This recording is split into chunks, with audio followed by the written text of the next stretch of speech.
আলমারি থেকে সব জামা কাপড় বের করে ব্যাগ গুছিয়ে এই বাড়ি থেকে চলে যাব। কোথায় যাওয়া যায় বলেন তো আপুরা?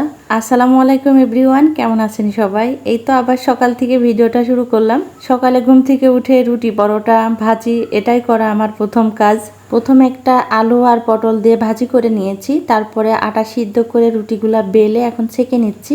আর ডিম তো থাকতেই হবে, আমাদের বাঙালিদের কম বেশি সবার ঘরে সকালে নাস্তার সঙ্গে ডিমটা প্রয়োজন হয়। কেউ বা সিদ্ধ খাই, কেউ ভাজি খাই, কেউ পোস্ট খাই। নাস্তা রেডি করে দিয়ে আমি দুপুরে রান্নার সাথে সাথে শুরু করে দিয়েছি। আজকে একটু তাড়াতাড়ি রান্না করার দরকার, ওই জন্য নাস্তা বানিয়ে সাথে সাথে এই যে রান্না শুরু করলাম। আলু আর একটু সোনালী মুরগির মাংস ভেজে নিয়েছি, আর এদিকে কারেন্টের চুলায় মশলা কষিয়ে নিয়েছি। এখন মাংস আর আলু দিয়ে দিলাম, তারপরে অল্প একটু পানি দিয়েছি। এখন খুব সুন্দর করে কষিয়ে নিয়ে তারপরে ঝোলের পানি দিব। আর একটু ছোটো মাছ চচ্চড়ি করব আলু পেঁয়াজ দিয়ে। আমার কাছে মনে হয় এই রান্নাটা সব থেকে সহজ আর সব থেকে মজাদার একটা তরকারি। আমাদের বাড়ির সবাই এই তরকারিটা অনেক বেশি পছন্দ করে। আমি মাঝে মধ্যে এরকম হাতে মেখে ছোট মাছ দিয়ে তরকারিটা রান্না করে থাকি। তবে এই ছোট মাছের তরকারিটা শীতকালে আমার কাছে বেশি মজা লাগে। একটু টমেটো ধনিয়া পাতা দিলে মনে হয় যেন তরকারির ফ্লেভারটাই চেঞ্জ হয়ে যায়। হাতে মেখে পানি দিয়ে বসিয়ে দিলাম। আর মুরগি আর আলু খুব ভালো করে কষাচ্ছি, সময় নিয়ে কষিয়ে তারপরে পরিমাণ মতো ঝোলের পানি দিয়ে রান্নাটা কমপ্লিট করব।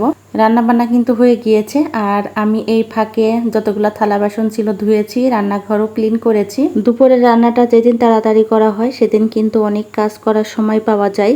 আজকে যেহেতু নাস্তা বানিয়ে দুপুরে রান্নাটা করেছি, রান্নাঘর থেকে বের হতেই পারিনি। ওদিকে কিন্তু ঘর বাড়ি সব নোংরা হয়ে আছে। বিছানাগুলো গুছাবো, ঘর ঝাড়ু দিব, মুছে নিব, এবং কিছু বাড়তি কাজও আছে সেগুলোও করে নিব। ঘরের কাজ করতে যাওয়ার আগে ভাবলাম অনেকগুলা জামা কাপড় জমা হয়ে গিয়েছে। এখন তো প্রায় প্রতিদিনই বৃষ্টি হচ্ছে, তো ফাঁকে ফাঁকে জামা কাপড় ধুতে হবে। তো অনেকগুলো জামা কাপড় ওয়াশিং মেশিনে দিয়ে দিচ্ছি। অনেকক্ষণ সময় লাগবে তো কাচতে থাকবে, আর আমি ওদিকে ঘর বাড়ি সব গুছিয়ে নিব। কাঁচা হয়ে গেলে তারপরে আমি রোদে দিয়ে আসবো। আজকে মোটামুটি রোদ ছিল, তবে একবেলা রোদ থাকে আর একবেলা বৃষ্টি হয়। ঘরে চলে আসলাম, এসে আলমারিটা খুলে নিলাম। আলমারিতে যত জামা কাপড় আছে সব জামা কাপড় বের করে ব্যাগ গুছিয়ে এই বাড়ি থেকে চলে যাব। কোথায় যাব বলেন তো আপুরা? সবাই কমেন্ট করে জানাতে পারেন। বড় একটা টলি ব্যাগ বের করে নিয়েছি, এই ব্যাগ ভর্তি করে জামা কাপড় গুছাবো। যেসব আপুরা এখনো ভিডিওতে লাইক দেননি, প্লিজ কষ্ট করে একটা লাইক দিয়ে দিবেন। তারপরে দুপুরে খাওয়া দাওয়া করে কিছুটা সময় রেস্ট করা হয়েছিল। আজকে কোনো নাস্তাও বানাইনি, বাইরে থেকে নাস্তা কিনে আনা হয়েছে, সেটাই খাচ্ছি। আর আজকের মতো বিদায়, আল্লাহ হাফেজ।